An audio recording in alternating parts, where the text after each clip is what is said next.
हमारे पास आ रहा है म्यूसिनस ट्यूमर्स के बारे में आ रहा है और उसके ओवेरियंस के ओवेरियन म्यूसिनस ट्यूमर। अच्छा, इसका सीरियस के साथ मैं कंपेयर करके करूँगा ताकि थोड़ा चीज़ जो है वो ईजी हो जाएगी। अच्छा, पहली तो बात ये है कि ये म्यूसिनस से समझ में आ रहा है कि म्यूसिन प्रोड्यूसिंग सेल्स होंगे। अच्छा, जो और फिर से दूसरे नंबर पर ये जो उनसे एपिथेलियल ट्यूमर्स हैं और ये ओवरीज़ के जो भी ट्यूमर्स हमने एपिथेलियल ट्यूमर देखे हैं उसमें सीरस हो या म्यूकस हो, दोनों जो है वो सिस्ट बनाती हैं।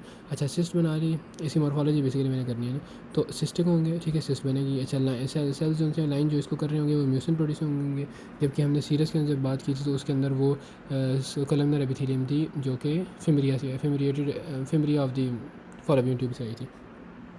अच्छा, बहरहाल फिर ये म्यूसिनस सेल्स उसको लाइन कर रहे हैं। अच्छा, फिर उसके बाद अब इसमें ये है कि म्यूकस से जहन में क्या आता है। म्यूकस जो सा सीरस से थोड़ा थिक चीज़ होती है, ठीक है, तो इसका मतलब है कि जब वो जो उसकी सिस्ट होंगी वो बड़ी होंगी, ठीक है, मोटी बड़ी चीज़ें होंगी, ठीक है, तो लार्जर सिस्ट होंगी, मल्टी सिस्टिक होगा, ठीक है।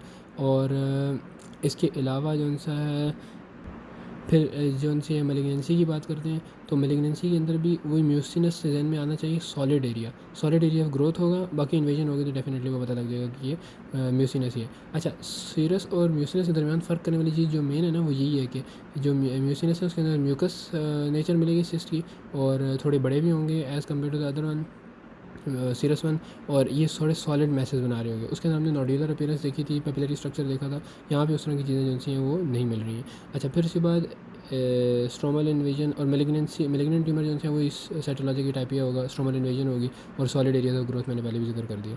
अच्छा, अब ये जो म्यूकस वाले ना, इनको सीरस के साथ कंपेयर करने के अलावा हमारे पास इनको जीआई ट्यूमर के साथ भी कंपेयर करते हैं, क्योंकि जीआईटी के अंदर भी म्यूकस जो बड़ा अहम किरदार अदा कर रहा था। वैसे ही में मुँह में भी हर वक्त बंदे की थूकी होता है, तो म्यूसिन ही होता है, ठीक है। अच्छा, तो ओवेरियन म्यूसिनस ट्यूमर्स को उसने कंपेयर किया था क्रूकनबर्ग ट्यूमर्स। ये हमारे पास ये की ट्यूमर्स हैं जो कि जनरली बाईलैटरल होते हैं, और ये वाले ओवेरियन ट्यूमर जो उनसे होते हैं म्यूसिनस वाले, ये बाईलैटरल नहीं होते इतने ज़्यादा, मोस्टली बाईलैटरल नहीं होते। सो जब आप देखेंगे क्रूकनबर्ग ट्यूमर अगर बाईलैटरल है तो आप सोच सकते हैं क्रूकनबर्ग ट्यूमर भी हो सकता है। अच्छा, फिर उसके बाद मैंने बात कही थी ये इन्वेजन की। अच्छा, मैंने सीरस ट्यूमर के अंदर जब बात की थी ना तो उसके अंदर भी बात हुई थी सीडिंग ऑफ दी पेरिटोनियम। तो उसमें सीडिंग ऑफ द पेरिटोनियम जो सी है वो बॉर्डर लाइन जब ट्यूमर करता था तो वो तो इतना मसला नहीं था। इसी तरह से यहाँ पर भी है कि अगर ये ओवेरियन ट्यूमर जो सा है ये रप्चर कर जाए और पेरिटोनियम में जाके लाई करे तो उसकी वजह से कोई मसला नहीं होगा। मतलब इसको पता नहीं क्यों ये लिखवा रहे हैं, लेकिन शायद बताना शायद किसी वजह से मकसद होगा, लेकिन अभी समझ मुझे कोई नहीं आ रही। अच्छा, फिर उसके बाद अगर सपोज दैट ये इम्प्लांट हो जाता है पेरिटोनियम के अंदर, तो वहाँ पर डेफिनेटली अभी सीरियस वो है, सॉरी म्यूकस ट्यूमर है, तो म्यूकस प्रोड्यूस करता रहेगा।